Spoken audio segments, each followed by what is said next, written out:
Mole concept के 1 minute में एक शॉर्ट वीडियो में सारे कॉन्सेप्ट को। तो पहले आता है इसमें हम इसको अलग-अलग डिवाइड में बाँटेंगे। पहले बात करेंगे मोल कॉन्सेप्ट में। 1 मोल का वैल्यू होता है 6.02 × 10⁻23 या इसको 1 ग्राम मॉलिक्यूल ऑफ कंपाउंड भी कहते हैं या 1 ग्राम एटम ऑफ एलिमेंट भी कहते हैं या 22.4 ग्राम एस गैस एट एसटी भी कहते हैं। मोल कैसे निकालें? Weight upon molecular weight number से बटा एवोगाड्रो से मोल और वॉल्यूम और 22.4 से करेंगे तो भी मोल निकलेगा। वॉल्यूम अगर लीटर में है तो। और यहाँ जो मोल निकला उसमें एनएस एवोगाड्रो से डालेंगे तो मॉलिक्यूल निकलेगा। मॉलिक्यूल में एटॉमिसिटी से मल्टीप्लाई करेंगे तो टोटल नंबर ऑफ एटम निकलेगा। एएमयू को एक रेफरेंस मास भी कहते हैं। ये क्या होता है? कार्बन के एक एटम के मास डिवाइडेड बाय 12 और इसका वैल्यू होता है 1.66 × 10⁻24 ग्राम या इसको केजी में आप देख सकते हो। Gram atomic mass 1 gram atom का मास, जैसे ऑक्सीजन का हो तो 16 ग्राम, नाइट्रोजन का हो इसमें, और ये एमयू में होगा। एमयू का मतलब एक एटम का मास और ग्राम का मतलब 1 ग्राम एटम का मास। मॉलिक्यूलर मास में जो भी होगा सारा मॉलिक्यूल, जैसे कार्बन 12 और ये 416, इसको यू में लिख देंगे। और ग्राम मॉलिक्यूलर मतलब 1 ग्राम मॉलिक्यूल का मास, तो उसको यहाँ पे ग्राम में लिखते हैं।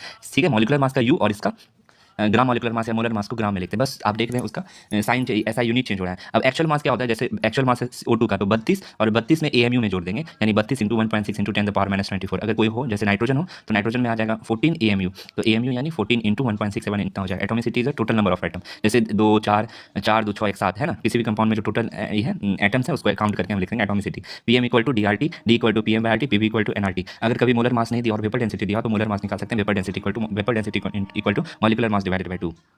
इंपेरिकल फार्मूला और मॉलिक्यूलर फार्मूला के अगर परसेंटेज निकालना है किसी भी कंपाउंड में तो क्या करना है, उसके जितना उसका एटॉमिसिटी होता है उसमें मास ऑफ हाइड्रोजन, या अगर हाइड्रोजन का निकालना है तो मास ऑफ हाइड्रोजन बटा इस पूरे कंपाउंड का मास इंटू 100। आप जैसे देख रहे हैं हाइड्रोजन का निकालना है तो 2 × हाइड्रोजन का मास, ऐसे करके ये निकालिए। सल्फर का निकालना है तो इसका मास बटा पूरे इसी कंपाउंड का मास गुना 100, ऐसे तरीके निकाल सकते हैं। और अगर मिनिमम मोलर मास पूछेगा तो यहाँ पे जो एटॉमिसिटी 2 ले रहे हैं 4 ले रहे हैं वहाँ पे हम 1 ले लेंगे। इंपेरिकल फार्मूला में कैसे करते हैं? जो परसेंटेज दिया होगा उसमें एटॉमिक मास से करेंगे, कॉमन पॉइंट निकलेगा। जैसे कार्बन का एग्जांपल, कार्बन 12%, क्लोरीन 71 दिया है तो क्या किया, कार्बन के 12% बताइए, एक आया 16/16 एक आया और क्लोरीन 71 बताया, इसके जो परसेंट इसका जो एटॉमिक मास होती है परसेंटेज, तो ये जो है कॉमन पॉइंट हो गया, वही मोड़ा हुआ इंपेरिकल फार्मूला। एन क्या होता है? जो मॉलिक्यूलर फार्मूला का मास होता है और इंपेरिकल फार्मूला मास होता है वो n होता है, और मॉलिक्यूलर फार्मूला तब निकलता है जब इंपेरिकल फार्मूला में से मल्टीप्लाई कर देंगे। क्या स्टेप होना चाहिए? गिवन परसेंट में एटॉमिक मास निकाले, कॉमन पॉइंट से इंपेरिकल फार्मूला निकल गया, और मॉलिक्यूलर फार्मूला मास जो दिया रहेगा उसमें इंपेरिकल फार्मूला मास जो निकाले उसका मास निकाल के n निकालेंगे। अब इंपेरिकल फार्मूला में n से मल्टीप्लाई करेंगे तो मॉलिक्यूलर फार्मूला आ जाएगा। और एलआर की बात करें, इसके सवाल बनाने के कुछ स्टेप्स है। पहले क्या है कि आप पहले रिएक्शन लिखो, फिर उसको बैलेंस करो और जो डाटा दिया होता है उसी के अकॉर्डिंग बोलकर आप सॉल्व कर सकते हैं। कैसे अभी बताएंगे। और अगर एलआर का कॉन्सेप्ट होता है, एलआर पे भी ध्यान देना है क्योंकि ये एलआर ही राजा होता है, क्योंकि प्रोडक्ट कितना बनेगा वो एलआर ही डिसाइड करेगा। कैसे पता करेंगे? एलआर रिएक्टेंट के मोल्स में स्टोइचियोमेट्रिक कोएफिशिएंट से डिवाइड करेंगे तो उससे आप एलआर जान सकते हैं। कुछ सवाल लेते हैं, जैसे for complete combustion of the 5 moles acid required volume of O2 at STP क्या है? तो पहले स्टेप में रिएक्शन लिखे, फिर दूसरे स्टेप में रिएक्शन को बैलेंस किए, फिर तीसरे स्टेप में क्या किए कि हम बोल के किए। कैसे कि 1 मोल के लिए 5 मोल ऑक्सीजन चाहिए तो 5 के लिए कितना चाहिए? 25 मोल, और मोल निकाल लिया तो वॉल्यूम निकाल लेंगे। एसटीपी पे 22.4 लीटर से मल्टीप्लाई करेंगे तो निकल गया,